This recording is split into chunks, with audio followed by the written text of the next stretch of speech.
Good afternoon, Ruth. Good afternoon, ma'am. Okay, Ruth, can you tell me about yourself?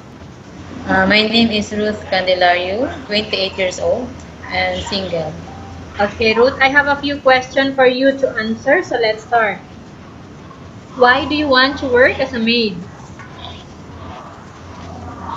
Because I want to help my parents. Why you choose Malaysia when there is a lot of other countries? Because I already worked there before, and the people there is good. How are you qualified for this job? I assure you I'm qualified for this job because I already ex-abroad and I know how to work as a DH. Okay, may I know what your educational level is? I'm only graduated in high school. Okay, so you were an ex-abroad before. Aside Yes, from ma'am. Malaysia, okay, so any I, other country? I already work in Dubai, in Abu Dhabi. For how many years? 2 years, ma'am, finish contract. 2 years finish contract. Okay. Have you have the experience of taking care of the babies? Yes, ma'am. Whose babies are you taking care of? Before my employer's baby, they're in Dubai and they're in Malaysia and here in Philippines. Okay, so how about elderly? I'm willing to learn, ma'am, because I don't have an experience yet. Okay, do you have any other special skills? Yes, ma'am. I know how to gardening, car washing, cleaning, all around. Okay, are you willing to learn new skills? Yes, ma'am. I'm willing to learn. Are you willing to work with a family where the mother-in-law or any relatives stay together? Yes, ma'am. I'm willing. Currently, are you still working now? No, ma'am. Do you know how to cook? Yes, ma'am. I know. What sort of food can you cook? Philippine food, Indian food, and Chinese food. Okay, are you aware that you will have to do washing, cleaning, ironing, and cooking? Yes, ma'am, I'm aware. From all the house chores that I mentioned to you, like washing, cleaning, ironing, and cooking, which do you like most? All, ma'am. Okay, if ever you were selected to come here, who would you support? My parents, ma'am. You are not allowed to use handphone during working hours. I know, ma'am. You are only allowed to use handphone after you finish all the works and when going to bed. It's okay, ma'am. You are strictly needed to surrender the handphone to your employer in the morning and your employer will return back to you once you're going to bed. Okay, ma'am, it's okay. If ever your employer finds out that you're abusing of using your handphone and it's affected your work performance, your employer will confiscate your handphone and you are not allowed to hold it anymore. I know, ma'am. Yes, Okay, ma'am. but instead, your employer will allow you to call to your family 3 times in a month. You only allowed to bring normal phone and you are not allowed to bring smartphone. Are you agreed for the terms Okay. and conditions? I agree, ma'am. Are you agreed to the rules and regulation for the handphone? I agree, ma'am. How many years is the contract as you agreed and understands? 2 years, ma'am. Can you describe for me your attitude? I'm respectful, hardworking, and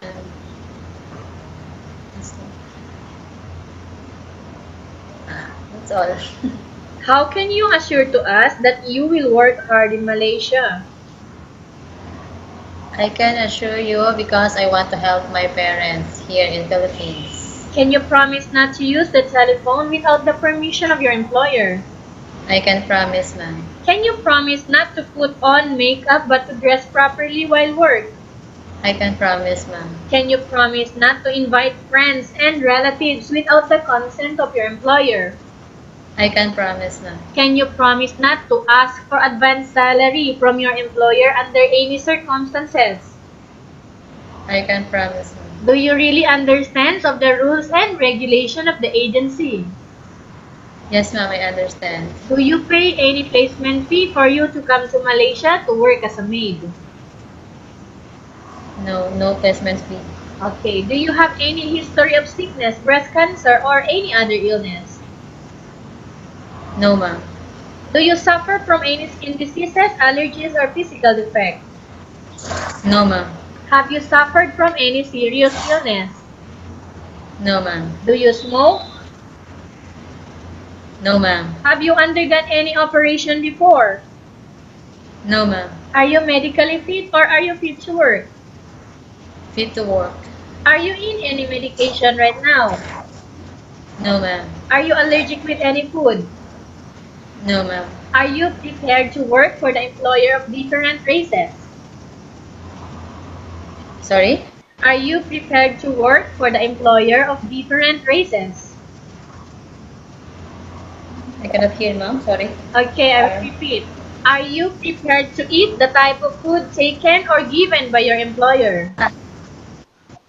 Yes, ma'am. No problem.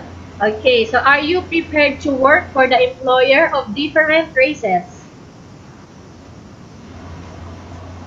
Okay, ma'am. No problem. Okay, so are you afraid of being left alone in the house? No, ma'am. Are you afraid of dogs or other pets? Dogs, no, ma'am. Snake.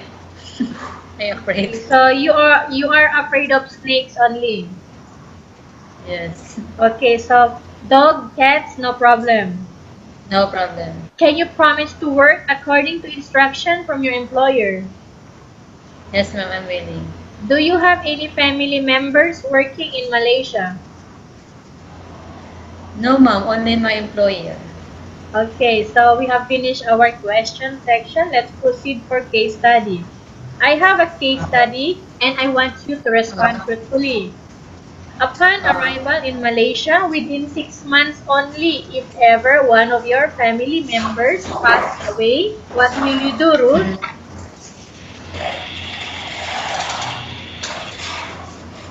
I sent money here to provide. Okay, so what will you tell to your employer if in case one of your family members passed away? I asked them if I'm willing, if I can go home, but if I cannot, it's okay. And I asked them to send money here only in the Philippines. Okay. If ever your employer is watching you right now, okay, so what do you want to tell them why they need to hire you? Ma'am? Hello? If in case your employer is watching you right now, what do you want to tell Mhm. them why they need to hire you? Okay.